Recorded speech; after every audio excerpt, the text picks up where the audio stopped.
Good morning, all. Myself Chandra, and in today's session, we are going to discuss about the stored programs or subroutines. So, in any of the programming language for database, so we can define these stored programs, and the syntaxes will be differed from service provider to service provider. Like in Oracle, we have a different syntax, and in MySQL, we will have different syntaxes. And the stored programs or subroutines are called as a pre-compiled SQL statements or the sequence of statements grouped to perform a specific task.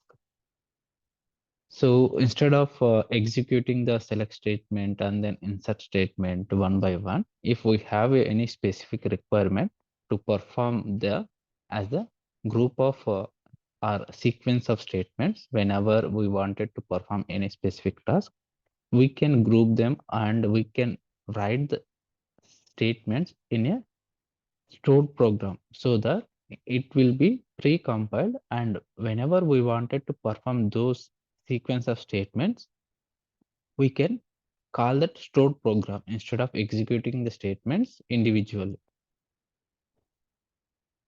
And in our stored programs, we have two types, uh, stored procedures as well as functions, and there are others as well.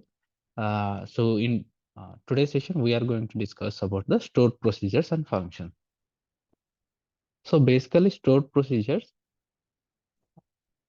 it is also one of the subroutines or stored programs. And in stored procedures, we can create the stored procedure with or without parameters. So the parameters for stored procedures are of input parameter, output parameter, and also it will accept input parameter with output parameter, which means it is called as the InOut parameter. In same parameter, we can send the input and also we can get the output in the same parameter. So that is called as InOut parameter. And in parameter means to that store procedure, we can send an input parameter so that any activity, if wanted to use that parameter, it can use within the stored program statements. And out parameter means once the activity is performed or the statements are executed, so from the statements, if we want any result or some response, so we can return that response in the form of output parameters from the stored procedures. But all these parameters are optional, so we can define the stored procedures without parameters as well. And if we want to specify any parameter, we must also define the data types to add the parameters. And if stored procedure is not defined with any of the output parameters or InOut parameters, then it is going to return the response or result in the form of result set. We can use stored procedures inside stored procedures or packages. So packages are group of stored procedures. So if you want to perform some activity like suppliers, so in suppliers, we can create the suppliers and we can get the suppliers. So these are related with one of the main functionality. So to perform that functionality, we can group all the stored procedures into one package. So that is called as packages. And we cannot use the stored procedures or call the stored procedures from the SQL queries. Cannot call. So the syntaxes will be like this. And this delimiter we need to specify at the end of the procedure as well. And if we have multiple ends or multiple statements, so then we can use $$ as a starting delimiter, and we can use other delimiters in between. And the syntax is like we need to specify create procedure and then the procedure name that we wanted to create and type of parameters, whether it is input parameter or output parameter, or is it a InOut parameter. And then we need to specify the data type. So within parentheses, we have to specify. And if there are more than one parameter, then we can define them by using comma separated values. And we need to define the statements within begin and end. Here we can declare the variables within the program itself. And also we can write the statements that we wanted to execute whenever this program is called. So this is about syntax. And once we define this stored procedure, we need to call this stored procedure, or in other way, we need to consume that stored procedure. Then only the set of statements that are defined within the stored procedure will be executed. So right now, whenever we compile this or whenever we create this stored procedure, it is just a stored program, or it is just in the compiled state. Unless and until we are going to consume that procedure, the statements defined within that procedure will not be executed. And to consume or invoke the stored procedure, we need to call by using this below syntax. We have to define call keyword, and then we need to specify the procedure name. And if there are any parameters, we need to specify within the parentheses. So whether it is input parameter or output parameter, likewise. And we have to call this output parameter value by using the select statement. So these parameters, we have to define it before we are going to send the details.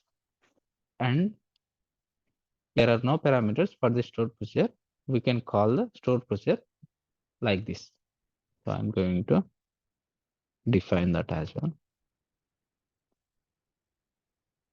without parameters.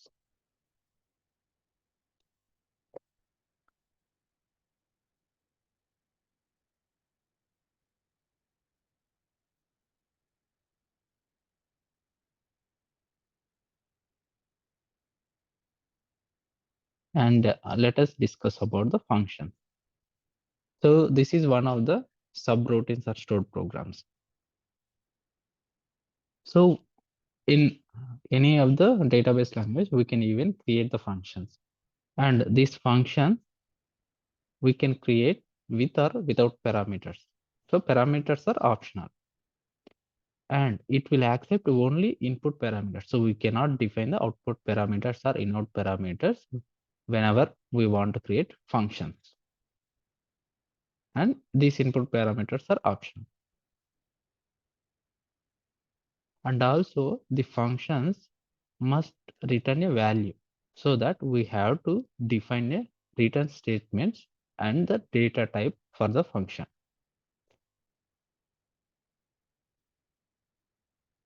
So to define the input parameters, we have to define the data types, and we have to define that within the parentheses of this function. And we can use these functions in SQL queries or other stored programs like stored procedures or packages.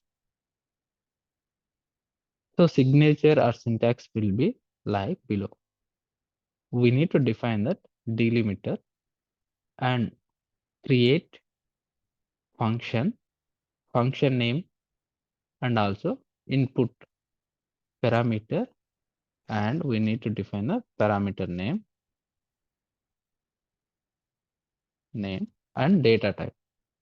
So likewise, we have to define the input parameters, and this return statements will specify what kind of data type this function will return once it is executed successfully. And also we have to define the type of statements that this function is going to execute. There are three kinds. One is a deterministic and NoSQL or reads SQL data. If the response type is not going to be changed, like the kind of response. If we are receiving only the count of the suppliers, then we can define it as deterministic. And if we want to perform any SQL operations, read SQL data, then you can use reads SQL data. This kind of type we have to define. Otherwise, it will throw an error. And we have to write our statements within this begin and end block. And here we have to define our declare statements to define the variable and the data type. And then we have to define our statements, what we are going to do within this function. So to consume or to invoke the functions, we need to write the statements like below. So we have to define a set statement and with the @ and the name of the response or result. And then we need to specify the function name, and we have to define the parameters if this function is accepting any input parameters. And once this statement is executed, we need to write one more statement to select that result and use that result. We have to define select @result because we are defining this @result in the above statement. What is going to happen whenever we are going to execute these statements? It is going to call this function name, and then the result of this function name is going to be assigned to this variable. Or if you want to invoke in other way, we can use the select statement directly. And within this select statement, we have to call this function name. If it is having no parameters, we can define it with just parentheses. Likewise, we can call the functions. So this is about theoretically. And there is one more change. Yeah, here we need to specify param name and data type. So let us see it in practical. So I'm going to switch to MySQL Workbench. So yesterday we have seen that there is a database, how to create a database and how to create a table. And also we have seen how to insert the data and how to select the data. So instead of doing this activity, we can create the functions and stored programs. For example, I want to expose one stored procedure, and that stored procedure is going to return the list of suppliers. So to define that, we can create a stored procedure. I'm going to create one new SQL tab here, and I am executing the statements. So here we have one supplier information. So to return this supplier information, instead of executing this select statement, we can write a stored procedure. Create procedure. Procedure name is like get all suppliers. And we want to return all the suppliers without any input parameter. So begin, end, and we need to execute the statement. We have to define the delimiters. Delimiter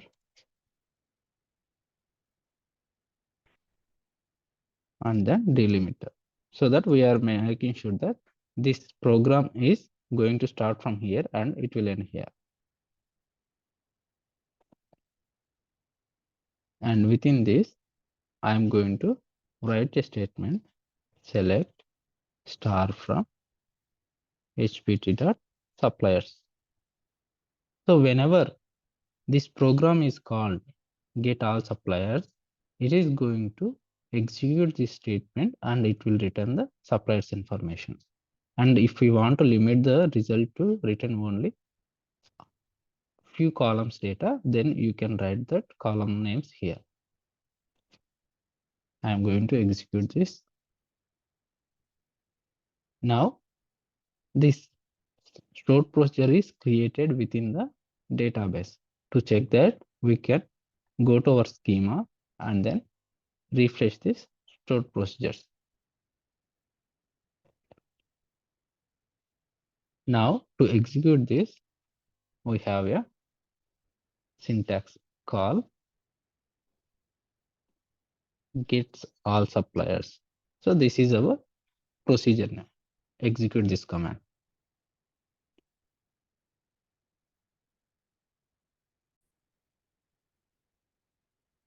So whenever we are calling this stored procedure, then it is going to execute the statements that are defined or written in this particular stored procedure.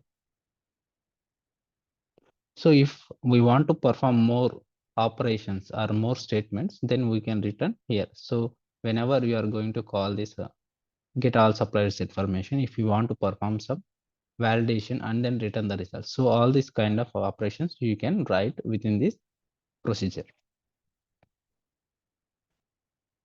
Now we have created a procedure without parameters. So there might be a need like instead of getting all the suppliers information, if I want only the active suppliers or inactive supplier to fulfill the business requirement, we have to create a stored procedure which can accept an input parameter value, and then based on that value we are going to return the results.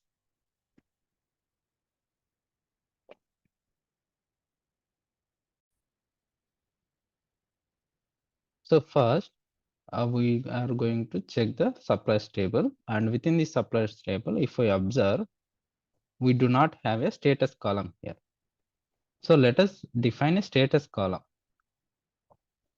We need to add one more column, and in that column we need to update the information whether the supplier is active or not. So I'm going to make a change. I'm going to alter the table structure.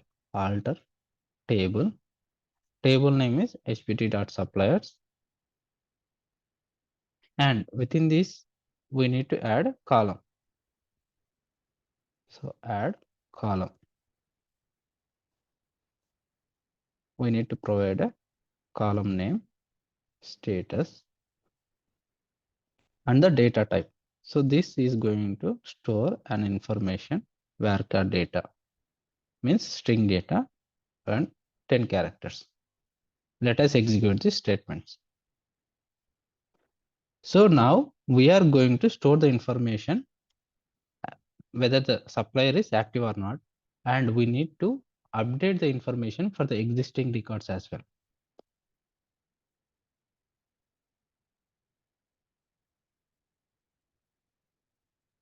We have the supplier information. So instead of using update statements, we can perform the update from the GUI. GUI means graphical user interface. From this, go to the form editor, and in form editor, add the status active, and then click on apply. So it is going to provide you an update statement. We are updating the suppliers table status column for the supplier number. Close this. Now run this select query.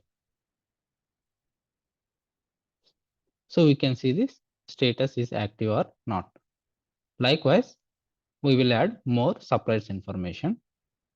Supplier 1, human brains. So I want to add a supplier HP SmartSoft Solutions.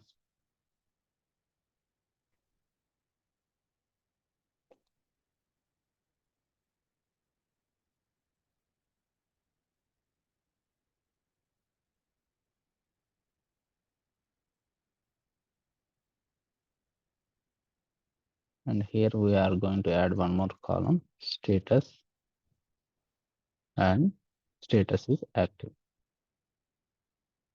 Execute this insert statement. So likewise, you can also add one more supplier information, supplier 2.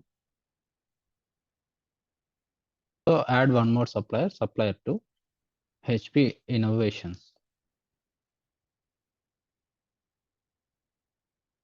and Hyderabad.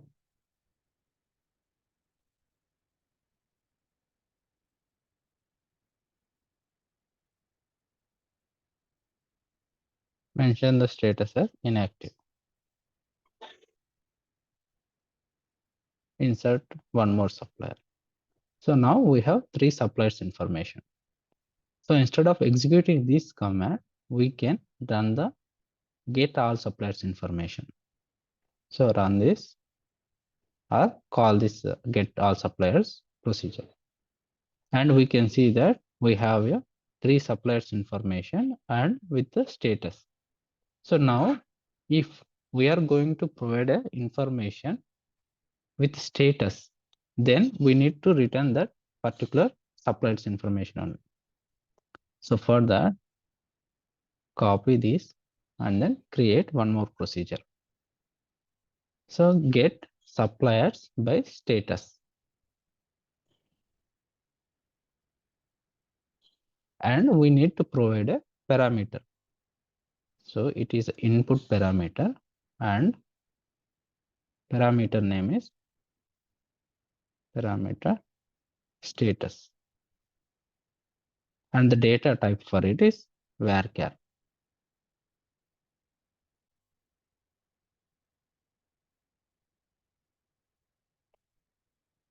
And within this select statement, we need to add a condition where status. So this is our table column and the status is equal to our input parameter P_status.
Now, instead of providing the value, we have said that if it is going to have a null value in the input parameter, then we need to list down all the suppliers information. So in this way, we can use the parameter based procedures. But instead of providing a null value, if we are not providing any parameter, then it is going to throw an exception because it has to send a parameter whenever you are going to consume this procedure. So this is about input parameter.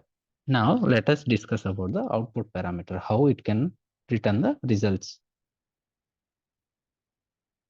So now we can create one more procedure. So in that procedure, our requirement is like we need to get the suppliers count by status. And if the value of the status is null, then we need to return an error. So it has to provide 2 output parameters, one with count and another one with error. So let us create one more procedure. And in this procedure, we want to get suppliers count by status. So I want to provide the status as input parameter, and output parameter, I want to send the error. So error is output parameter error.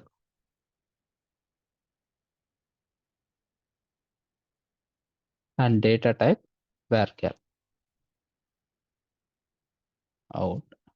output error and varchar 100 characters. And then I want to send an input parameter with 0 value, and also I want to get the output parameter on the same parameter. So I'm going to define the third parameter as InOut parameter, and parameter name as InOut and count. So it is an integer data type. And I want to check the count. So to check the count from the table, use the count keyword. Count of star. And here we need to check the status. So instead of null, I don't want to use this. So I don't want to provide any default value. And I am going to return a count of the suppliers, which is going to match with the input status. So this, by using this statement, we are going to return the count. And here we need to use into statement and use this output parameter. So we are going to select the count of the suppliers and assigning the value into the InOut parameter IO count. And we want to check the status before executing these statements. So for that purpose, we can use if condition. If p underscore status value is null, then return a error. So select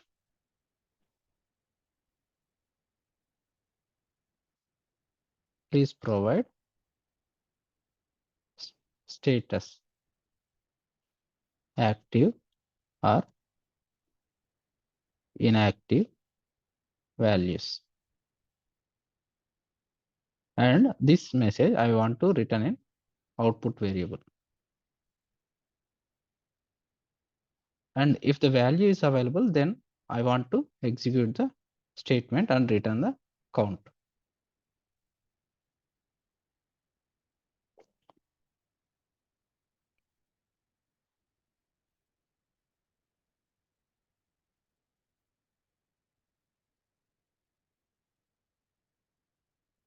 Let us compile this procedure.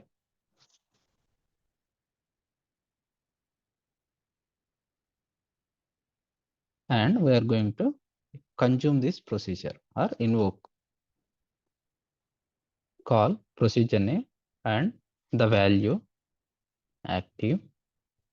This is the status value, and we are going to provide a output parameter. So to define the output parameter, use a @ and then parameter name. And to define the output parameter, we are defining the @. Likewise, we also need to provide one more parameter in out parameter. So use in out parameter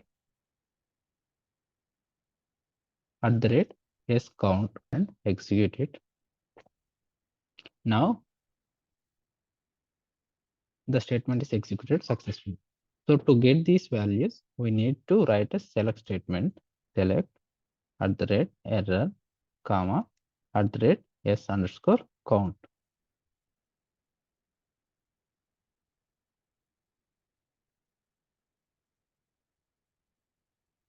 So we need to use the same variable name or parameter name.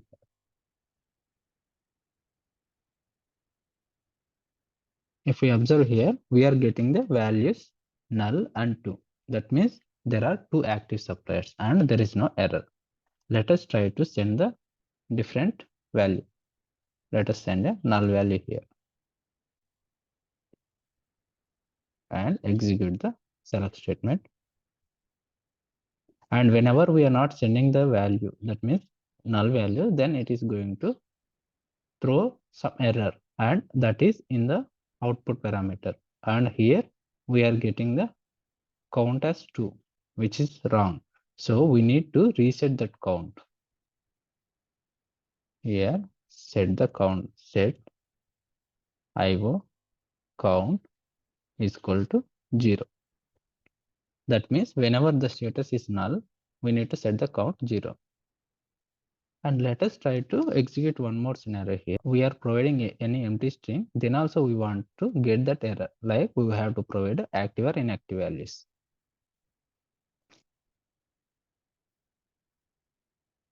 But instead of that, we are getting the error as null and count is 0.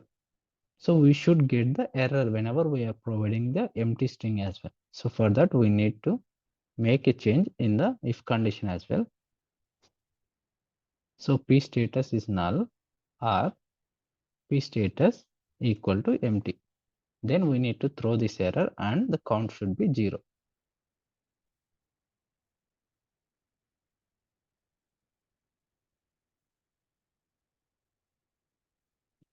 So to make any changes, first you need to drop this procedure,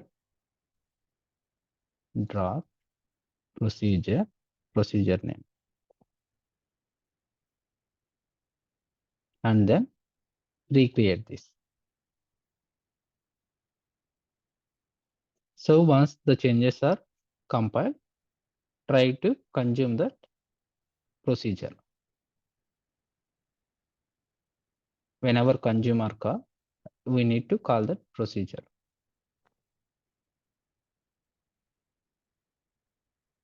Use the select statement. And if you see here, now we have the error. Please provide a status active, inactive. And what will happen if the values are something else? In that case also, you have to verify if the values are active or inactive. Then only you need to proceed further. Otherwise, you need to throw that error. Inactive, but without. Now try to send a different value. Status yes or no.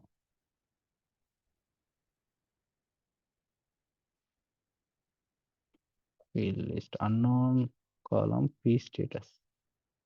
Okay. There is an issue within the procedure.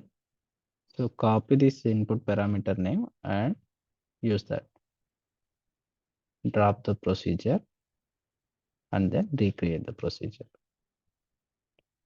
So to clear this section, right click on it and clear it. Now execute the procedure.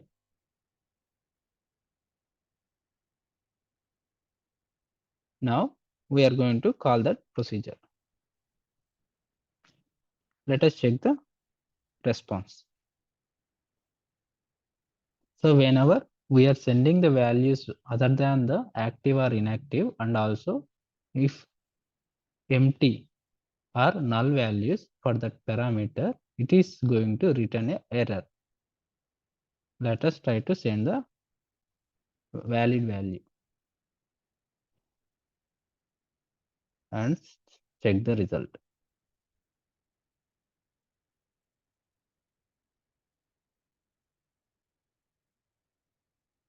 We are sending inactive value. The status is null.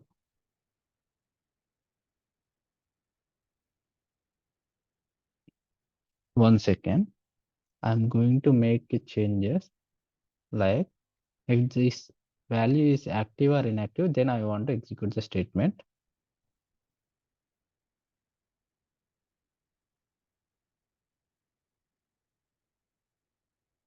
Equal to active or inactive. Then I want to execute the statements. Otherwise, I want to return an error. So that it can handle all the conditions.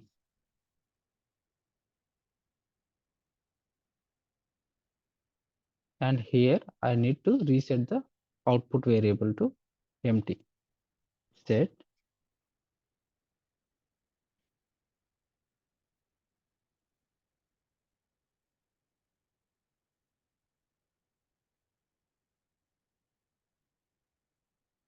recompile the procedure and then uh, call the procedure. If you see here, now we are receiving a response with empty in error and the count is 2. Let us try to send a different value and check the result. So whenever we are sending other than the active or inactive value, it is going to return a error message. Likewise, we can enhance the procedures in SQL. And if you see here, we are performing multiple operations, like we are checking the status, and also we are assigning a count of the suppliers based on the status. And we are also assigning a output variable of empty string. And if it is not matching that condition, then we are going to throw an error and assigning it to the error output variable. And the count we are setting it as 0.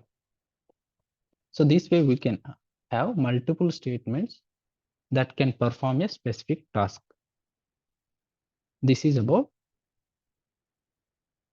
the stored programs with parameters and without parameters. Now we will check the function example. Now open a new tab, and here we are going to create a function that can return the count of the suppliers. So the same functionality that we have written in procedure, now we are going to achieve it by using the function. Create function, get suppliers count, suppliers count by status.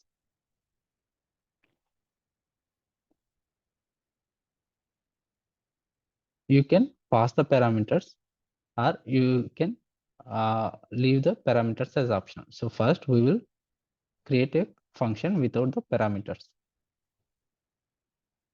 So for that I am going to remove this by status, and it is going to return the response in returns integer. Add begin end, and here we need to add the delimiter. So delimiter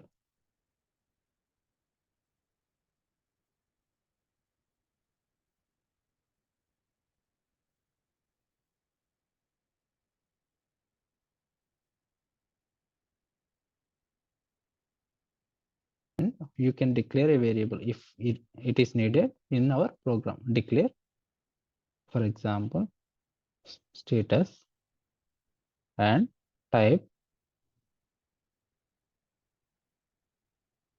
active.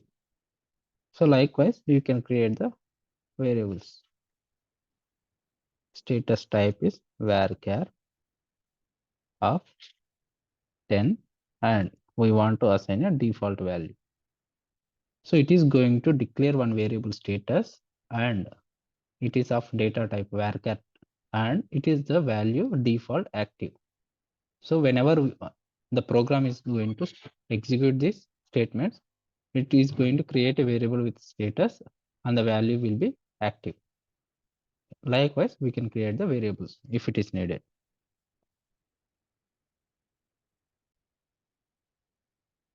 Now we will use a select query. Select count of star into variable name. So you can use the variable name count.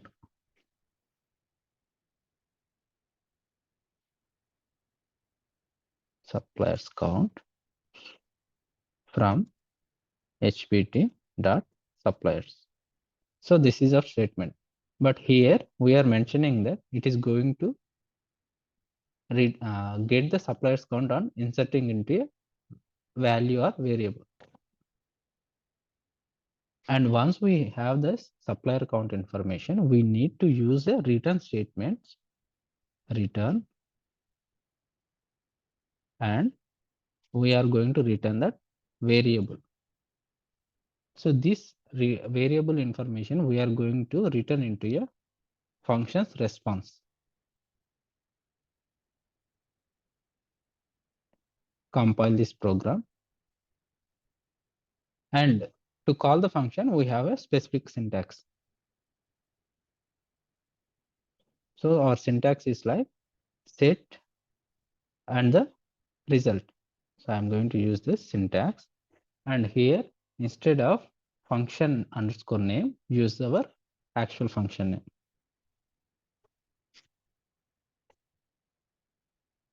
Execute this statement, and okay, we need to remove the variable name or parameter name. Execute that, and our response is in the result variable. So to show the result, use the select statement. Now we can see that there are 3 suppliers information, and we can also execute this function in a different way. So for that, you can use the select statement and directly call the function.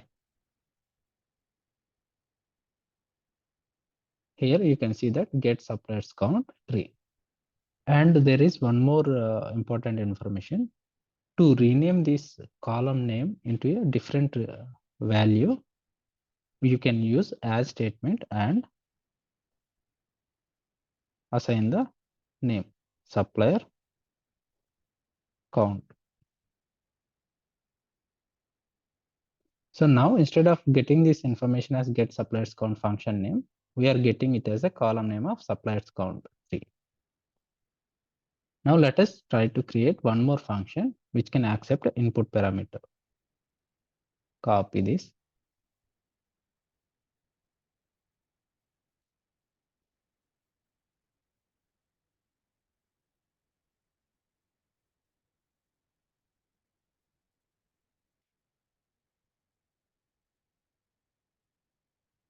And here I want to use this as get suppliers by status.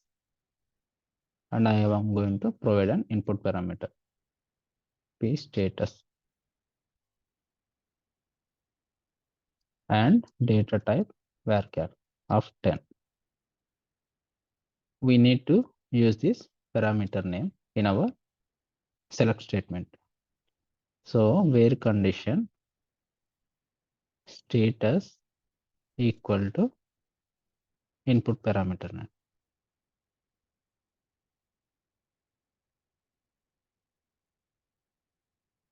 Execute this command. And now we have created one more function. To call this function, you can use select statement,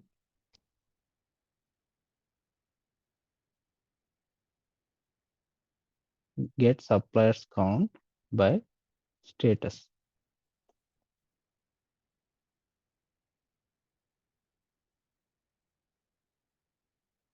For this, we need to provide a value active. And now we can see that suppliers count is 2 and which are of active status. So you might be having a doubt. We have created this function name and also the procedures name with the same name. So how can we make sure that we are calling only the function or procedure? You can do one thing. I'm going to rename it to a different function name. So first we will drop this function.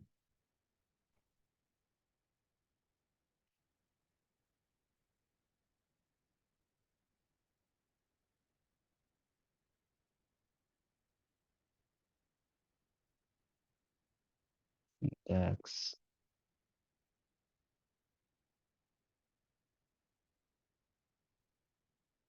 I'm going to delete this function as well.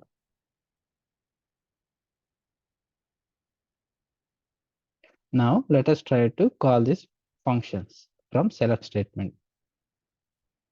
And we can see that it is throwing an error code. This suppliers count function is not exist. So whenever we call this stored programs from the select statement directly, that means it is a function, and you cannot call the stored procedures using the select statements or within the select queries. And I'm going to create this function with f underscore suppliers count. Create this function and another function f underscore get suppliers count by status. So we have created two functions. Now run the select statement. So we are getting the suppliers count for all the suppliers. And to get the suppliers only with the specific status, you can use a different function. Likewise, we are providing the functionality in the form of stored programs, and whenever it is needed, we can execute those or consume those functions or procedures. So it is going to be very helpful in order to achieve a specific functionality whenever there is a task or whenever we want to perform more number of operations or SQL statements to be executed.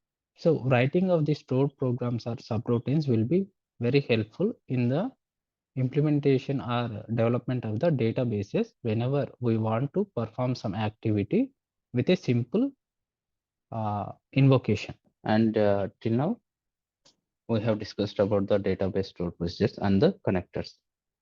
And we have created stored programs with stored procedures and also functions with parameters and without parameters. And we are going to consume these stored procedures from Mulesoft APIs. And in order to consume or invoke these stored procedures, first of all, we need to get the information like what and all stored procedures we need to consume and what will be the signatures. Signatures means what are the parameters that the procedures or functions can accept and what data types it will return in response. And we have created these stored procedures and functions. It is useful for ourselves only because without depending on other developers on the database team. So if we needed to perform a simple task like creating a simple stored procedure for a testing purpose and how we can consume them in real-time projects and at the organizational level. So once we are aware of the database and database procedures, then it will be easy for us and to proceed with the development. And we need to raise the blockers that we are dependent on other team members, but in parallel, we have to work on the simple task as well. So instead of waiting for them to provide the actual things, we can proceed further. And for this purpose, we must aware of these procedures, functions, as well as select statements and also insert statements. What is a table? So these are the minimal or basic things that we have to be aware of. And we will go in detail about the Mulesoft requirements. So our first requirement is that we need to get the suppliers information, all the suppliers information, and we want to invoke a procedure. So instead of writing a select statement, so we are going to mention that to the database team. So please provide a stored procedure so that it can return all the suppliers information. So in order to get the stored procedure, they are going to write the statements within the database and they will provide the details. And one of the procedure and use case is they have created a get all suppliers procedure and it is going to return the suppliers information and it will provide the results or response in the result sets. So that we will see how we can transform the data and all. And the next use case is that we want the suppliers information, but we are going to use the filter condition. That means we don't want all the list of suppliers. We want a specific suppliers information based on the status, whether the suppliers are active or inactive. That is our second use case. And third use case is that we want to get the number of suppliers information, and if there is any error while providing the status or input parameter, and we need a proper error message from the database. So we need to mention that we need to provide a input parameter for the status, whether it is active or inactive, and then we want response, the count, and also the error message. So the third use case, we need to provide an input parameter, and then we need to get the response, like output error message, and also we are going to provide the input, the suppliers count, and also on the same parameter, we are going to get the output as well. We are just using this how to use the InOut parameters, but in general case, we will be sending some useful value that can be referred within the subprogram, and they are going to return the response on the same parameter.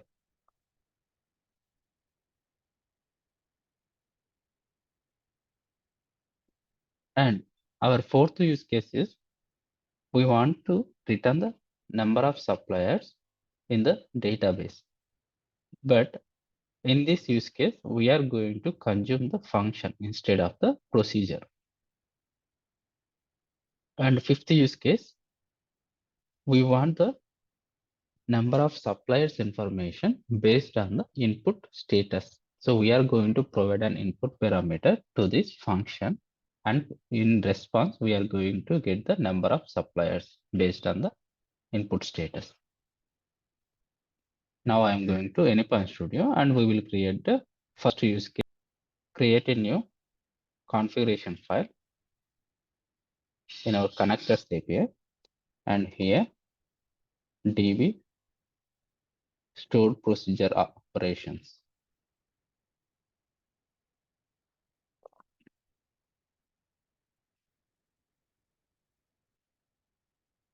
Create a flow.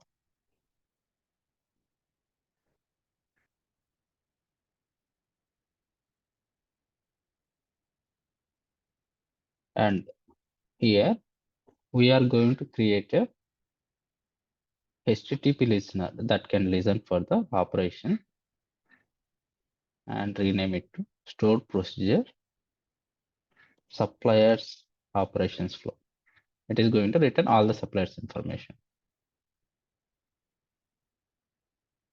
DB stored procedure suppliers. It is a get method. And I'm going to use the database stored procedure. So select the database module, and here we have the stored procedure operation. Drag and drop the component and the operation, and create a new connector configuration, or we can use the existing configuration as well. Use the existing HTTP MySQL database configuration because we are going to refer the same database. And here the syntax for invoking the stored procedure within Mulesoft will be, we need to provide call and then the procedure name. There are two ways, like for some of the databases, we cannot use this flower braces or curly braces.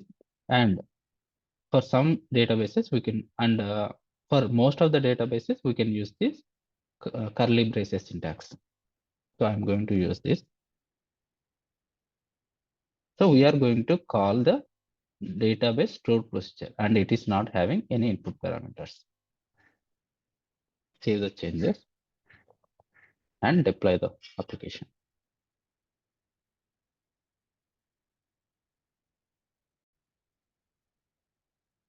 Once the application is deployed, test it from the Postman. So our resource is like running on 8081 port and DB store procedure suppliers. Send a request. So whenever we are sending a request, we are getting a result set, and it is the streaming object. So we are going to convert this into a understandable JSON format. Use the transform message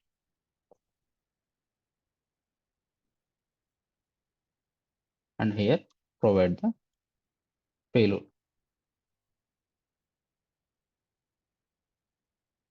Redeploy the changes.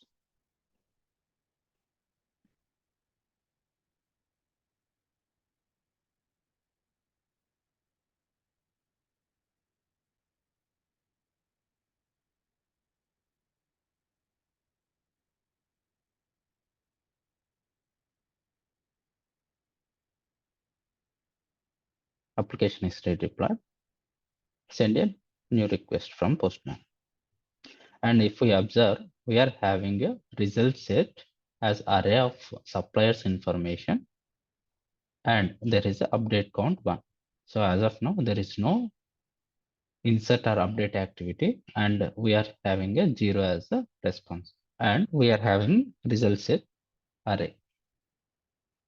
Now we have consumed a stored procedure without any parameters, and let us try to implement the second use case, which is having a input parameter p status. In order to consume the parameter based stored procedures, we have to provide these parameters in the same sequence as they have defined. So the method signature or the procedure signature that was defined in the database procedure, we also have to provide in the same sequence for the parameters. Mean to say, if we have parameter 1, parameter 2, parameter 4, and then like this. Whenever we are going to consume this procedure in our Mulesoft flows, we have to provide the same sequence. So we need to provide call, and also we have to provide the values for these parameters. So whenever we are going to send a value 1, and this is a value 3, for example, and we want to send value 2, value 4. So whenever we are going to send this information with these parameters, then it is going to send the value 1 to the parameter 1, and value 3 will be sent to the parameter 2. So we cannot define the named position. So named position means in databases, we can define this as a parameter, and along with that, we can define the value. So inside the databases, these procedures can be called by providing the parameter names and the values. So these values can be sent to these particular parameters. But whenever we are going to call this procedure from the means, we cannot use these named parameters. So we have to provide the sequence, and the values will be sent to this particular parameters in sequence. So we need to be careful while calling the stored procedures. And also, if there are any parameters, we must pass some value by using a default value, or we can be null value also, but we must pass the parameter value from the Mulesoft. So now I am going to stop the video, and then I will implement all the flows for these use cases, and then I will explain each use case.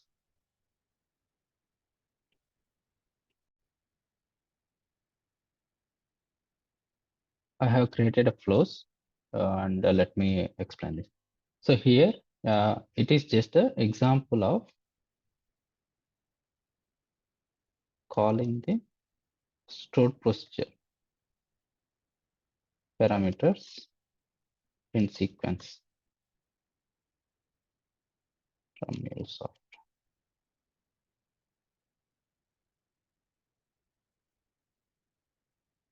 This can be called using named parameters in DB itself. but we cannot do it from the Mulesoft.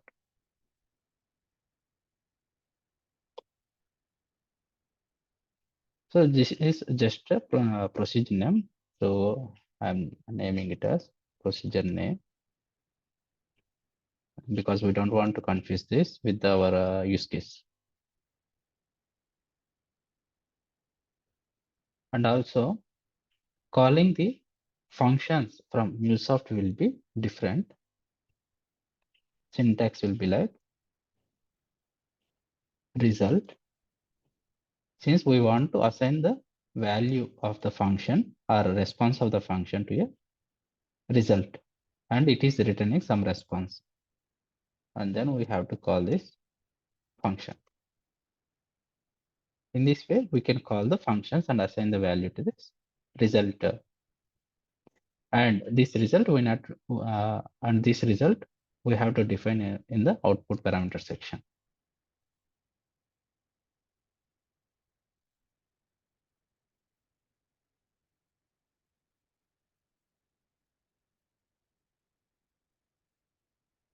Basically, this can be parameterized whenever we are defining like that. Otherwise, we can provide a value directly here. But it is like a hard-coded value that we need to provide a dynamic value. For that purpose, we have to use the parameterized query.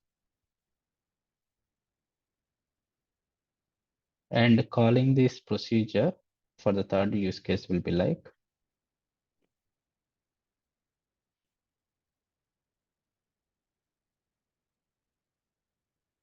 we don't have to mention here whether it is in or out, but we have to define these parameters in the sections that we will see in our actual flow.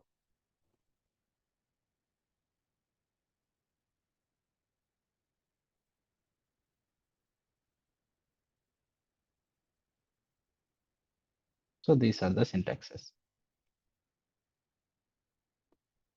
And I have defined 5 flows for each use case. And I have just renamed the resource for the first use case to, instead of SP suppliers, I have mentioned as suppliers SP. And then in our second use case, we are going to define a resource name as suppliers SP and the input, because we are providing an input parameter, and that input parameter we are sending it in the query parameters to this service. And from our query parameters, we are going to read the value and sending it to the get suppliers by status procedure, which is going to accept a input parameter. And here we have 3 different sections to provide these parameterized queries.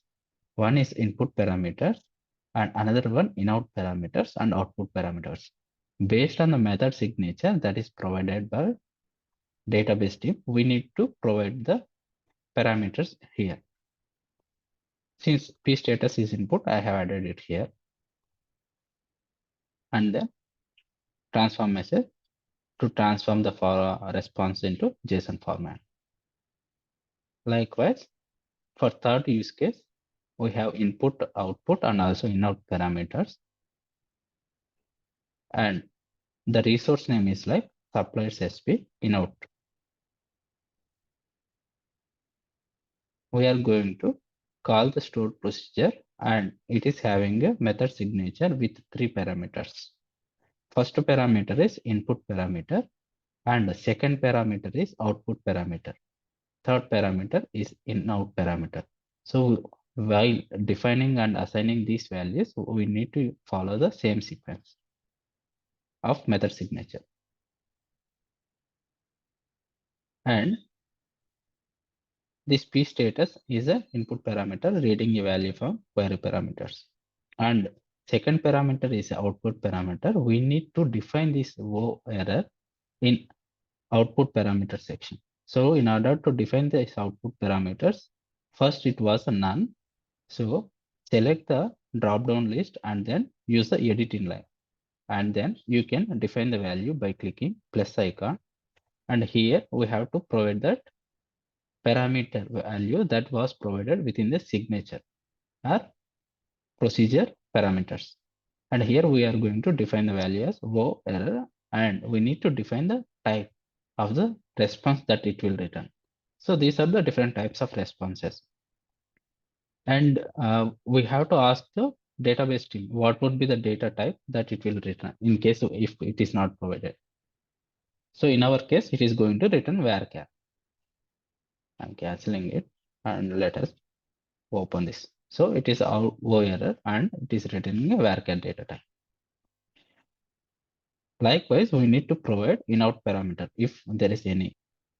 And this InOut parameter, we have to provide it in InOut parameter section. For this also, we need to specify it in edit inline and then click on plus icon. And here we have to provide the key value of the parameter. And since it is an input and also an output parameter, we need to define an initial value to this.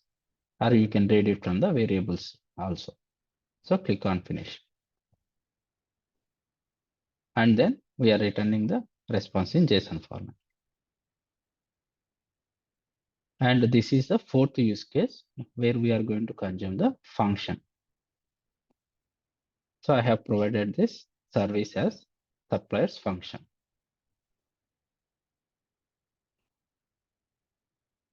And here we are going to use the same connector configuration.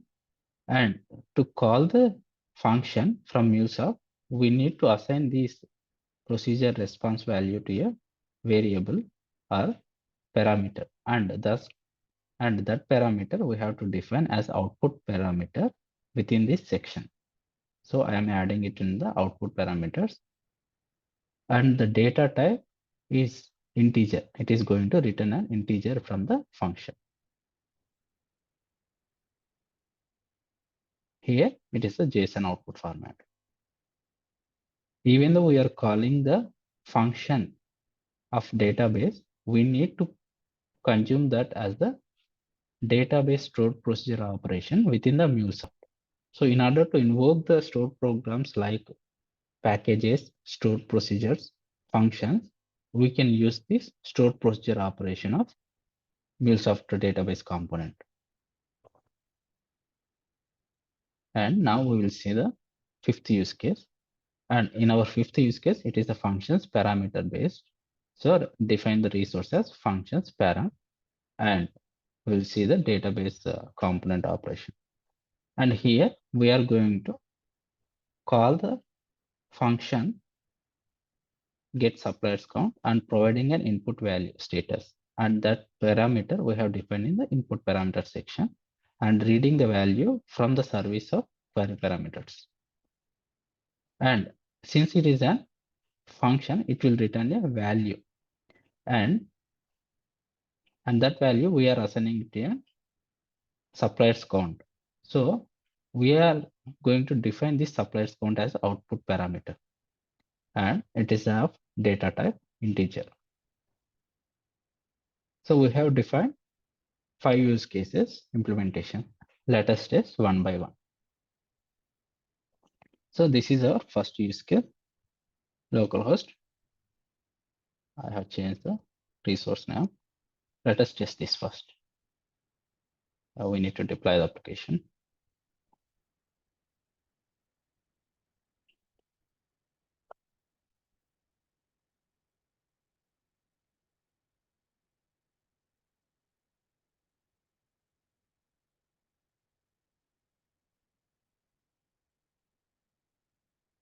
Deploy the changes and we will test it.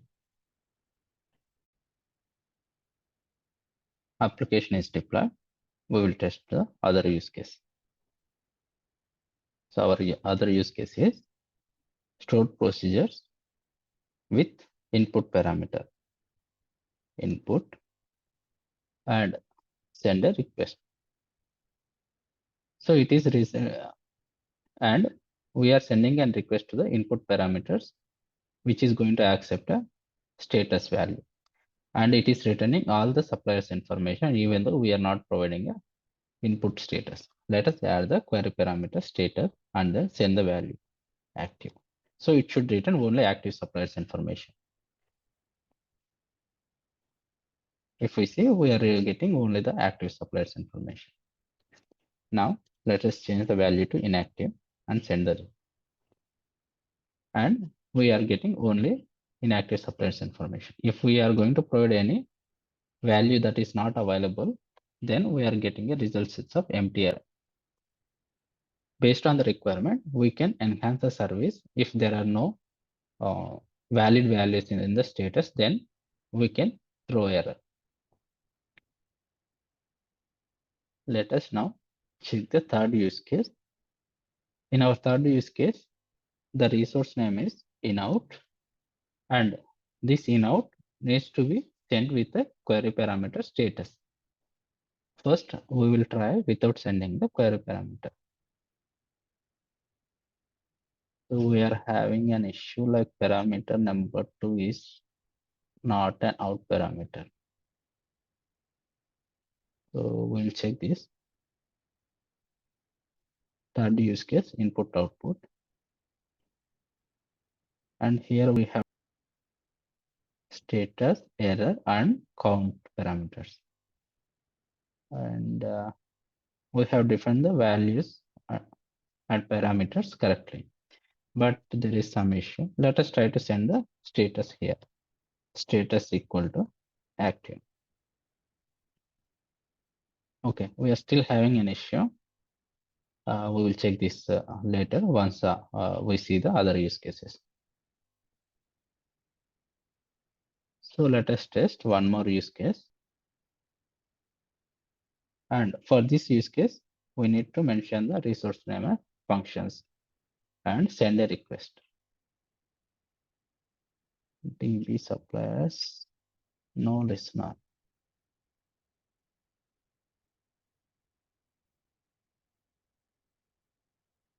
Copy this resource.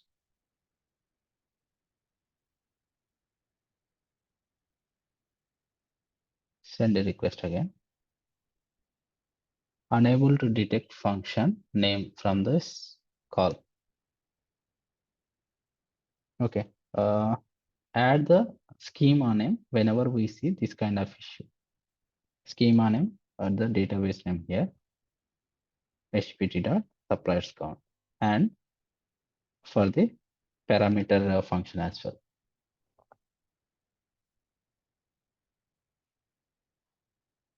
Redeploy the change and we will test it.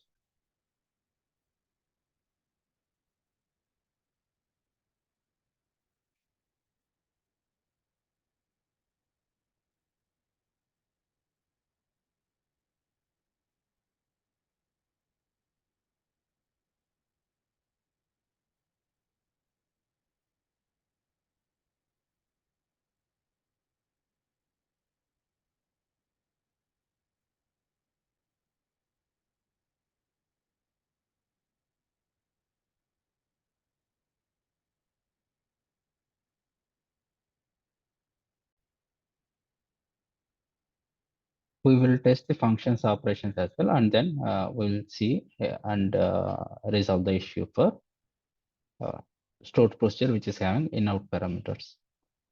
So here I am renaming the resource for function. I have removed the SP in between, and let us test this service. So our service name suppliers, and here we need to provide the resource name function. Send a request. We are having some issue, unable to detect name from the call. Okay, let us test the other service as well. Functions, para.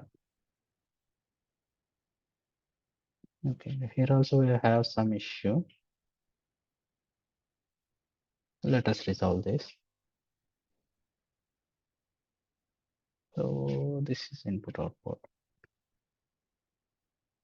Functions. We have output parameter response or result one, and we are calling the function. Okay, here remove this space after the curly braces, and then in functions parameter also remove the curly braces, and we will test it one more time. So whenever we are calling these functions or procedures from the Mulesoft, we need to make sure that there are no spaces, unnecessary spaces. And here also, while calling this procedure, There should not be any spaces in between the function name or procedure name and the parentheses. Let us test the service. First, we will test without the parameter. And here we can see that this is the output parameter or result variable that we have defined in Mulesoft, and we are getting a result of 3. So which is all the suppliers information. Let us test this functions with parameter value, send a request. We are getting a supplier count as 0. So that might be because we are not sending any status. Add a query parameter status and send a request. Yeah, if we observe, we are getting the particular suppliers count, active suppliers count now. And we'll change the value to whenever we are sending the inactive as a status value, then we are receiving supplier count as 1. So to test this, we have one more service, that is our HTTP get suppliers information database, all the suppliers information.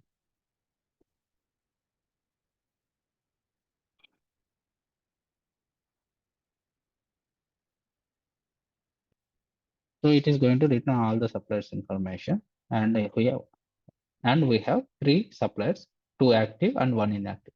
So the function is returning the correct response. And this is all dependent on how it is written in the database. And we have seen this issue, and also, okay, we have one more issue which is causing a failure, like parameter number 2 is not out parameter. So whenever we get this kind of issue, first thing, there might be a access or privileges issue that we are unable to access the metadata. Metadata means the signature of the procedure. So here we have the input parameter, output parameter, and InOut parameter. But whenever we are trying to invoke this procedure from the Mulesoft, it was unable to identify what kind of parameter it is, whether it is an input parameter or output parameter. And that is the reason it is throwing parameter number 2 is not output parameter. So first thing we can do is we can report this issue to the database team and they can work on it. And another one, we can resolve this within the Mulesoft by adding a connection property. So that connection property is like no access to procedure bodies. So this is our problem or issue.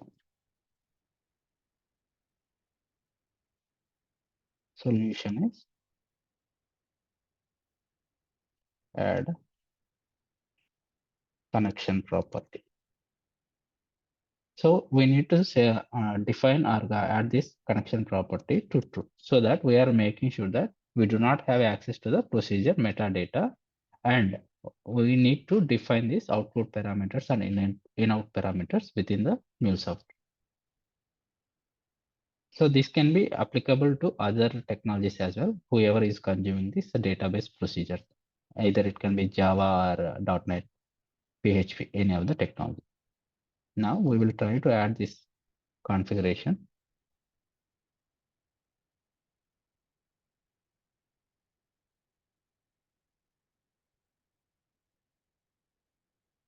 Go to our database connector configuration, and from here go to the advanced tab, and in the advanced tab we have connection and connection properties.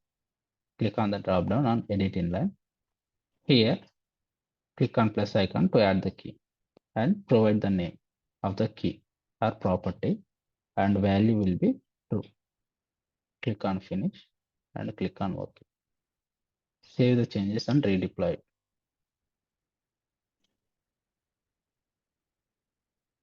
And we have one more issue, that it was causing unable to detect function.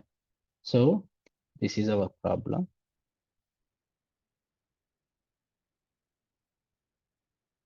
And to resolve this, we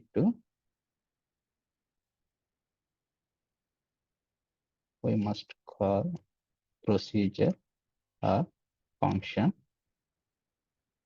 without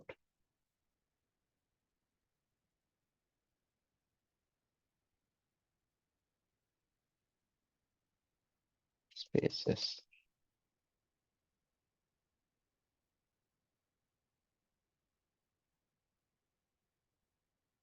We need to call our function in this way.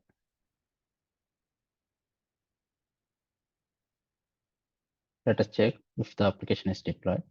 Application is deployed. We will test the service, InOut parameter service. So here I am going to send the status active as a query parameter. And we are having parameter number 2 is not output parameter. Let us stop the service and redeploy the changes. Before that, I'm going to check whether the property is added or not. Okay, the property is still not added. Add one more time. Our property name.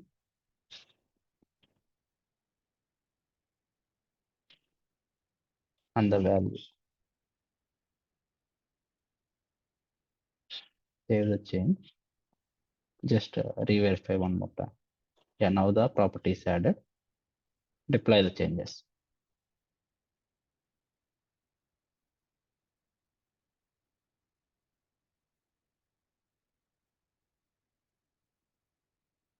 Application is deployed. Send a new request from the postman for the InOut parameter service. Yeah, if we observe, we are getting the 3 parameters. One is output error and count, and one more updated count. So this error and InOut parameter, these two are the parameters that we have defined, and it is giving a result of 2 suppliers count which are of active. And let us try to send one more value inactive and send. If we observe now, we are having a suppliers count information as 1. Try to send the value without query parameter. So whenever we are not sending the query parameter value, it is returning an error message with please provide status active or inactive parameter, because that procedure is going to verify what is the value that is being sent to the input parameter status. And if the value is not matching with active or inactive value, then it is going to throw an error message. And the supplier count is returning as 0. Now we will re-verify what has been done and what are the use cases. First use case, we are going to get all the suppliers information with a procedure without input parameters or without any parameters. And second use case is going to get the suppliers information based on the input status, and it will return a response with the result sets, because we have not defined any output parameters. And this is how we can call the stored procedure from Mulesoft. We have to provide the procedure name and the values with as a sequence. So we cannot provide the values, and so this is how we can call the stored procedure, and the values that we wanted to send will be sent to this parameters in sequential manner. And third use case is going to provide a suppliers count by the status, and it is going to accept input parameter, and it will return the error if there are any errors, and the suppliers count in input and output parameter. And we had an issue like we were unable to define the output or InOut parameters, and for that we need to add this no access to procedure boundaries connection property in the connector configuration. And our fourth use case, we are going to fetch the suppliers count by calling the function, not having any parameters. So we have an issue unable to detect the function name, and for that, to resolve the issue, we were removing the space while calling the store procedure. And another one, we are calling the function which is going to accept an input parameter, and then it will return a suppliers count based on the status. So these are the use cases. And please like, share, and subscribe. Thank you.